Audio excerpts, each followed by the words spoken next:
Selamat datang di lorong hitam, tempat di mana kisah-kisah gelap bernafas. Ini suara dari kegelapan berbisik, dan setiap langkah bisa membuka rahasia yang seharusnya tak terlihat.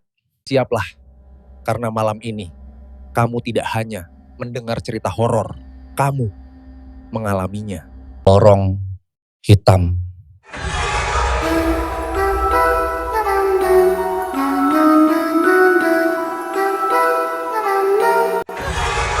Seseorang mendapatkan pesan dari orang yang sudah meninggal, tentu bisa saja.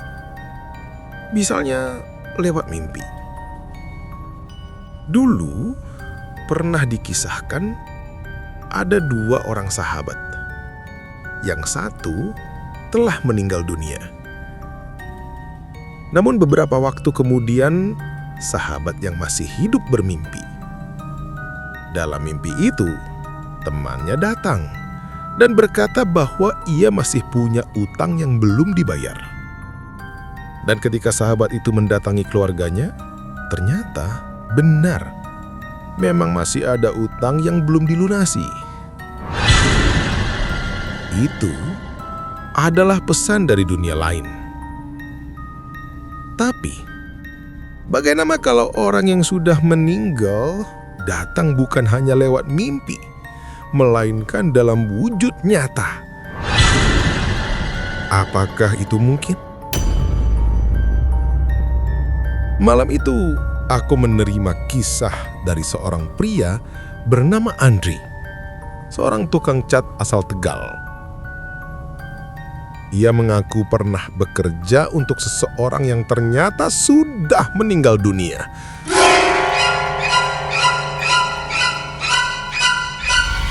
Andri bekerja sebagai tukang finishing, khusus bagian cat semprot kayu, pintu, jendela, perabot rumah, itu semua sudah jadi keseharian ya. Ia bukan tukang bangunan, beda bidang, beda keahlian. Ia hanya fokus di bagian cat dan sudah cukup lama menekuninya. Suatu hari, sekitar tahun 2016, waktu itu Andri masih bujangan. Ia mendapat panggilan kerja untuk mengerjakan sebuah rumah. Rumah itu tampak biasa saja. Pemiliknya pun terlihat ramah, seperti manusia pada umumnya. Andri datang, bekerja dengan tekun, dan berpamitan setiap sore seperti biasa. Tidak ada yang aneh, kecuali satu hal kecil yang sempat membuatnya heran. Setiap kali ia melihat orang yang pemilik rumah itu berjalan, kakinya tidak pernah terlihat jelas. Awalnya ia pikir itu hanya bayangan atau pantulan cahaya yang aneh. Namun semakin lama, rasa janggal itu makin kuat. Selama 6 hari ia bekerja di sana. Dan selama itu pula, ia bertemu dengan orang yang sama sebanyak 4 kali. Dan setiap kali sosok itu tampak nyata, bicara seperti manusia, bergerak seperti manusia, hanya saja kakinya tidak pernah ada. 6 hari kemudian pekerjaannya selesai. Andri menerima upahnya, berpamitan, dan pulang seperti biasa. Namun beberapa hari setelah itu, seorang warga datang ke rumahnya menanyakan sesuatu. "Mas, kamu yang sempat kerja di rumah almarhum itu ya?" Andi tertegun. "Almarhum? Maksudnya?" Warga itu lalu menjelaskan bahwa orang yang ia temui, yang memintanya mengecat rumah, sudah meninggal dunia beberapa minggu sebelum Andri datang bekerja di sana. Sejak saat itu, Andri hanya bisa diam. Semua percakapan, tatapan, dan kehadiran sosok itu terasa nyata, seperti manusia biasa. Tidak ada yang janggal, tidak ada bau mistis. Tapi sekarang ia tahu, selama 6 hari ia bekerja, ia telah melayani seseorang yang bukan lagi bagian dari dunia ini. Mungkin benar kata orang tua dulu, bahwa antara dunia yang hidup dan dunia yang mati hanya dipisahkan oleh tirai tipis yang sesekali terbuka. Dan ketika tirai itu tersingkap, kadang mereka datang bukan untuk menakut-nakuti. Mereka datang hanya ingin menuntaskan sesuatu yang tertinggal. Sore itu, aku pulang kerja seperti biasa. Motor tuaku melaju pelan di jalan utama, jalan yang setiap hari kulewati untuk pulang. Tapi entah kenapa, sore itu jalan itu ditutup. Ada kursi dan bambu melintang di tengah jalan, dan di kejauhan aku lihat sekelompok anak-anak MTQ sedang latihan mengaji. Akhirnya aku memutuskan untuk tidak lewat situ. Aku belok kiri, mengambil jalan alternatif. Jalan kecil yang di kanan kirinya hanya ada hamparan sawah. Langit sore itu sudah mulai mendung. Jam 5 lewat sedikit, tapi suasananya sudah gelap seperti menjelang malam. Aku tetap melaju perlahan dengan motorku. Tak lama, dua anak berseragam pramuka menyalipku dari belakang. Mereka melaju sangat cepat, seperti sedang terburu-buru. Beberapa meter di depan, seekor kucing tiba-tiba menyeberang jalan. Dan brak! Kucing itu tertabrak. Kepalanya pecah seketika. Aku terkejut. Dua anak pramuka itu berhenti, tapi hanya diam. Mereka tidak menolong, tidak mengubur, tidak berkata apa-apa. Hanya memandangi tubuh kucing itu. Yang perempuan memukul-mukul pundak si cowok, menunjuk kucing itu sambil berteriak, tapi tidak ada respon. Lalu mereka berdua pergi begitu saja. Aku menghentikan motor. Aku turun, menatap tubuh kucing itu yang sudah berlumuran darah. Rasanya ingin menolong, tapi terus terang aku takut pada darah. Hujan mulai turun. Gerimis. Aku berinisiatif membuka bajuku. Aku bungkus tubuh kucing itu dengan baju yang kupakai. Dengan kaos dalam saja, aku mengangkat kucing itu dan menaruhnya di motor. Meski dari tempat itu ke rumahku masih 20 menit perjalanan, aku tak peduli. Yang penting aku bisa menguburkan kucing itu dengan layak. Aku berhenti di sebuah kebun pisang dan singkong. Aku gali tanah dengan tangan. Sekitar 30 menit lamanya, kubur kucing itu bersama bajuku.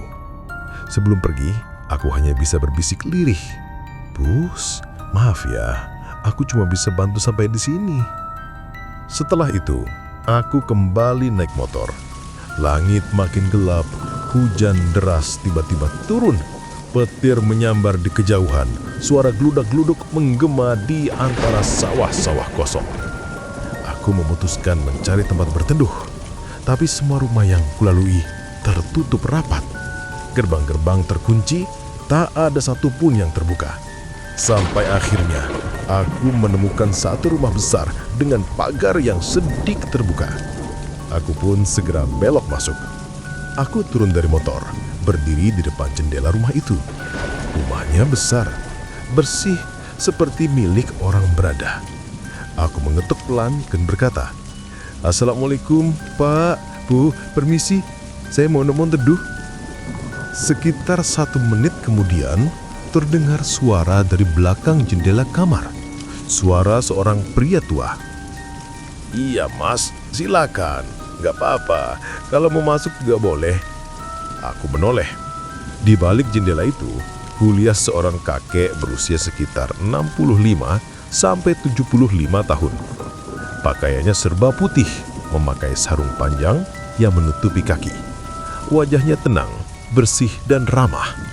Ia memperkenalkan diri. Namanya Pak Joko. Aku sempat heran. Rumahnya besar, tapi di dalamnya berdebu. Plafonnya penuh sarang laba-laba. Temboknya kotor, lantainya berdebu tebal. Tapi aku tidak banyak berpikir. Pak Joko lalu berkata, "Mas, saya mau ngecat pintu garasi, jendela tengah, pintu utama sama jendela depan. Kira-kira berapa biayanya?" Aku hitung-hitung sebentar, lalu sebutkan harganya. Dan anehnya, Pak Joko langsung setuju, tanpa menawar sedikit pun. Ia berkata lagi, "Mas, besok langsung kerja aja ya. Tapi saya nggak bisa nyiapin minum atau makanan. Soalnya di rumah ini nggak ada kompor, nggak ada yang ngeladenin. Nanti saya kasih uang makan aja, 100.000 per orang. Kerja lembur juga nggak apa-apa, biar cepat selesai. Lalu ia menambahkan satu hal yang membuat aku agak bingung. Nanti kalau saya nggak ada, Mas langsung masuk aja kerja. Uang sama kunci nanti saya taruh di bawah pot depan rumah. Aku hanya mengangguk. Saat itu tak ada rasa curiga sedikit pun. Kupikir itu hanya pekerjaan biasa. Aku berpamitan, menstarter motor dan pulang di bawah hujan yang mulai reda. Besoknya saya berangkat kerja sama teman saya. Waktu itu saya buka pintu. Tapi kok pintu masih terkunci? Saya coba buka pot.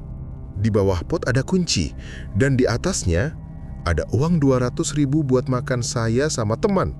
Di sampingnya lagi ada uang buat belanja bahan cat. Saya masuk rumah, teman saya ikut di belakang. Begitu masuk, dia langsung kaget. Kok rumahnya bagus ya, tapi kotor banget, katanya. Saya cuma jawab pelan, namanya juga rumah orang tua, ya maklumlah. Hari itu kita kerja berdua, gak ada orang lain di rumah itu. Sepi banget. Saya sempat izin ke teman buat beli bahan cat, jadi dia saya tinggal sebentar. Uang dari bawah pot tadi aneh, walaupun baru, tapi uangnya lucek, kayak habis dicuci dan dijemur. Saya sempat curiga, tapi pas dicek di toko bangunan ternyata asli. Ya sudahlah, pikir saya, yang penting uang asli. Waktu saya balik ke rumah, teman saya udah duduk di teras sambil ngompi. Katanya, dia dengar ada orang mandi di dalam. Terus ada suara orang bersihin kasur pakai sapu lidi. Saya cuma bilang, mungkin kakek pemilik rumah, ya sudahlah.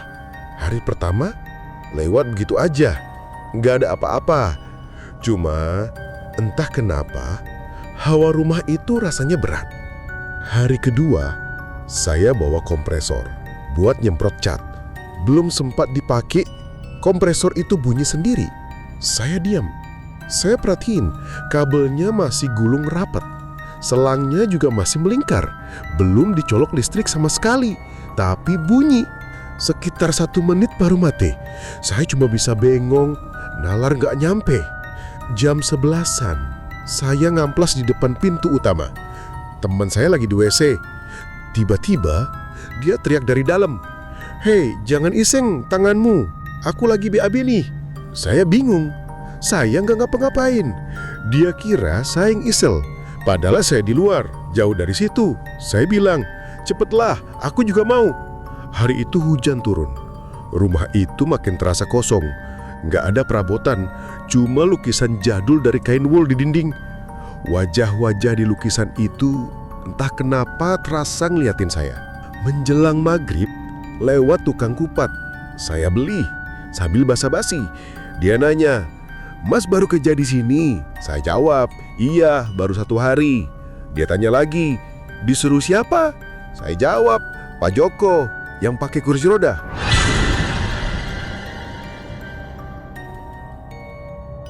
Tukang kupat itu langsung pucet. Sayurnya sampai tumpah. Saya cuma bisa diam. Hari itu saya pulang, tapi ada rasa aneh yang mulai tumbuh. Hari ketiga, teman saya, namanya Yono, tiba-tiba ogah langsung masuk rumah. Dia nunggu di depan, katanya biar saya duluan. Pas saya cek pot, kunci nggak ada. Tapi uang makan 200.000 masih ada. Pintu ternyata nggak dikunci. Begitu saya masuk, saya lihat Pak Joko lagi duduk di kursinya, pakai baju putih dan sarung panjang. Dia nanya pelan, "Mas, uang di pot sudah diambil?" Saya jawab, "Sudah Pak, terima kasih." Beliau cuma bilang, "Maaf ya, saya jarang kesini. Saya sakit, nggak boleh sering keluar. Anggap aja rumah ini rumah sendiri Mas." Habis itu, dia pamit mau ke kamar. Tapi anehnya, nggak ada suara pintu. Saya intip dari lubang angin, Pak Joko nggak ada. Kursi rodanya pun hilang. Padahal dia bilang mau ke kamar. Saya mulai merinding.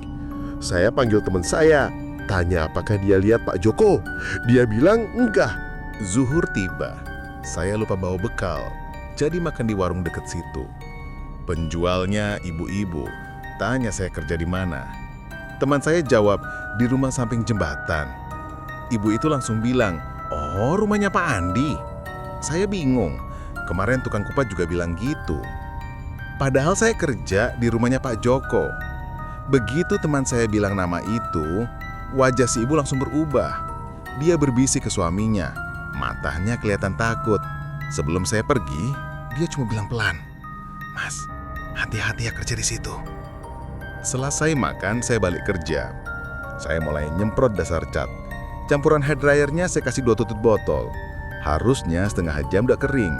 Tapi 1 jam berlalu, belum kering sama sekali. Saya tambah 4 tutup bau cat makin menyengat, pedas di mata. Tapi tetap aja, nggak kering. Seumur hidup saya jadi tukang cat, baru kali ini ngalamin hal aneh kayak gitu. Saya telepon temannya agak paham hal-hal gaib. Dia bilang, datang aja nanti malam ke rumah saya. Saya kenalin sama ustadz yang bisa bantu. Saya pikir, ya udah, nanti aja malam. Menjelang maghrib, teman saya kerja di garasi. Tiba-tiba saya dengar suara deblek. Dia jatuh. Saya lari. Matanya merem tapi mulutnya komat-kamit. Astagfirullah, astagfirullah. Saya siram air ke wajahnya. Pelan-pelan dia sadar. Begitu buka mata, langsung minta pulang. Suaranya gemetar. Saya tanya pelan, "Ada apa, Mas?" Dia cuma bisik di kuping saya. Dari lantai atas ada bayi merangkak, penuh darah, matanya melotot. Saya merinding, tapi saya tahan. Saya bilang, "Kita selesaikan kerjaan ini. Udah tanggung." Dia akhirnya nurut. Waktu mau pulang sekitar jam 7, saya nyalain motor.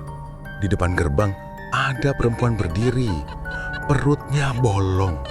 Saya cuma bisa diem, nggak bisa teriak. Beberapa detik, lalu hilang. Saya langsung kunci rumah, pulang. Malam itu, saya nggak cerita ke siapapun. Takut. Bukan takut makhluk itu, tapi takut teman saya nggak mau kerja lagi. Jadi semua yang saya lihat, saya simpan sendiri. Hari itu berarti sudah masuk hari keempat aku kerja di rumah itu, Mas. Dari hari pertama, kedua, ketiga, sampai keempat, rasanya makin berat.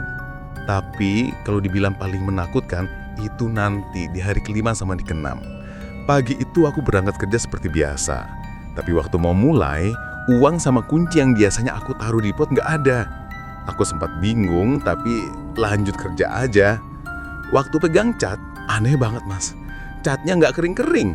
Padahal kemarin udah aku semprot, dikasih hair dryer. Tapi paginya masih lembek, masih nempel sidik jari. Kayak ada yang salah. Siang setelah zuhur, temanku dengar suara anak kecil nangis dari kamar atas. "Tolong, tolong," katanya. Aku nggak denger, tapi dia yakin banget suaranya nyata. Aku cuma bisa bengong, mental udah mulai drop. Pikiran nggak karuan, kerjaan juga berantakan. Akhirnya aku nekat. Aku campur cat dengan hair dryer cair, 50-50. Baunya luar biasa menyengat, pedas banget di mata. Tapi aku jengkel, Mas. Cat ini harus kering, harus. Menjelang sore hujan deras banget. Langit mendung pekan. Aku sama temen keluar, bawa kopi, mau istirahat di taman depan. Ada ayunan dari besi di situ. Dan waktu aku nengok, ada anak kecil duduk di ayunan itu. Badannya berlumur darah. Aku terdiam. Aku lihat sekali lagi, sudah nggak ada. Cuma ayunan itu yang masih berayung telan. Kayak baru aja ditinggalin. Selama kerja, dari hari pertama sampai keempat, tiap kali aku sholat, ruangan tempat sholat itu selalu kotor. Padahal baru aja disapu. Tapi begitu mau sholat, pasti ada butiran pasir kayak debu halus di lantai. Kayak ada yang gak suka kami sholat di situ. Sampai akhirnya pas maghrib hari keempat, aku sholat lagi. Di sampingku ada bingkai gambar Bhinneka Tunggal Ika dan beberapa lukisan lama dari benang wall. Waktu aku rakaat kedua, bingkai itu bergerak sendiri. Pelan, geser di tembok.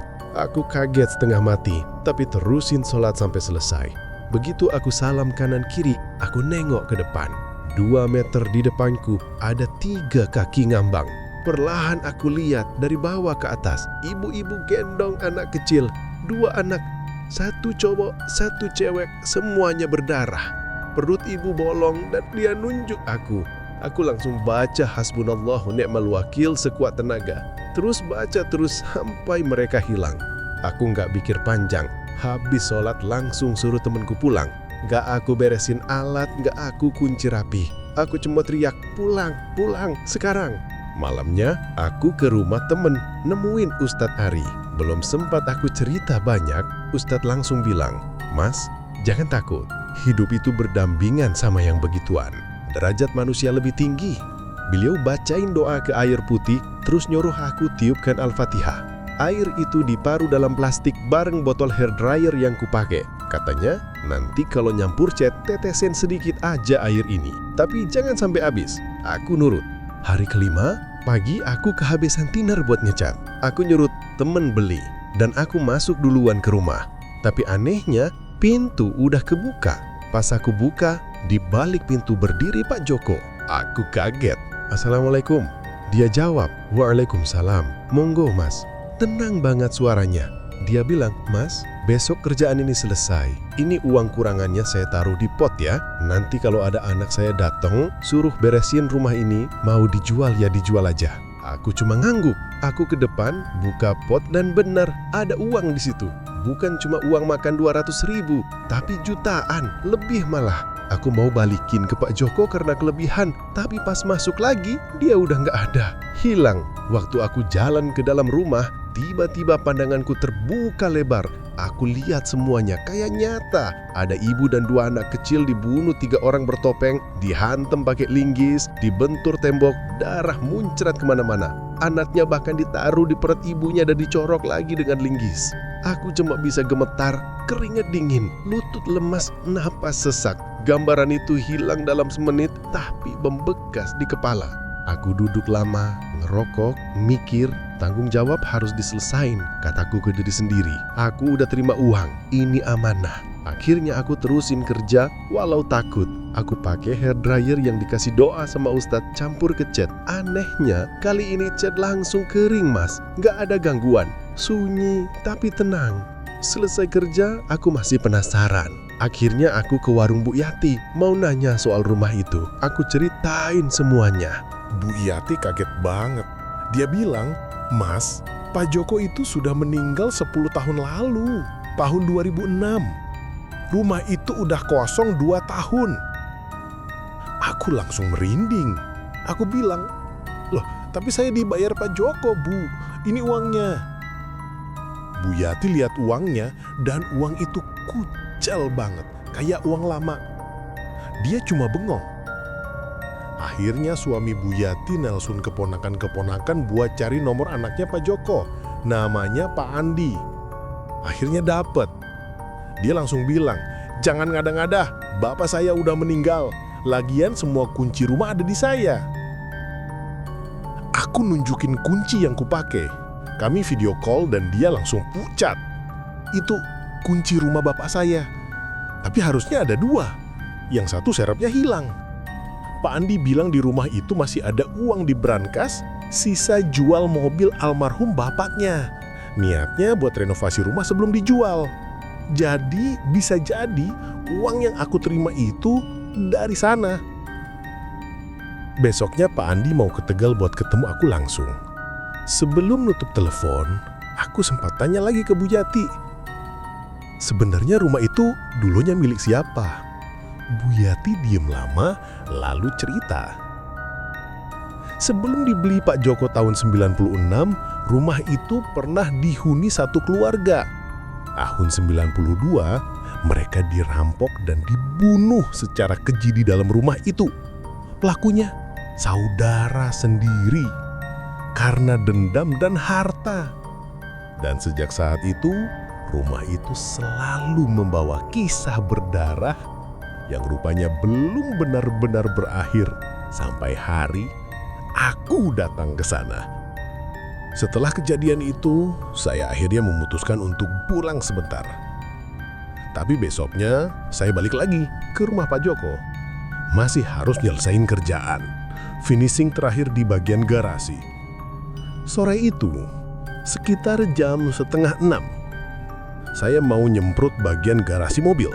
Pas saya mau ngambil cat di belakang, tiba-tiba saya lihat sesuatu. Ibu itu dan anak-anaknya duduk di atas tangga besi. Mereka menatap saya, tiga-tiganya sambil menunjuk ke arah saya. Balik, balik, balik, balik. Saya disuruh pulang, tapi kepala saya udah berat banget. Antara takut, bingung, sama gak percaya. Saya tetap lanjutin kerja. Saya semprot, saya cat, saya pura-pura gak lihat. Gak berani nengok ke belakang. Begitu saya matiin kompresor, saya nengok pelan. Anak kecil 2 itu, cowok sama cewek turun dari tangga. Jeblok. Tapi kaki mereka ngambang. Mereka nyamperin saya, mata melotot, cuma nunjuk-nunjuk tanpa suara. Lalu tiba-tiba suara gaduh. Guluk, guluk, guluk. Dari depan muncul hampir 10 ekor kucing. Datang semua ke arah saya, berdiri di samping, meraung keras, kayak marah.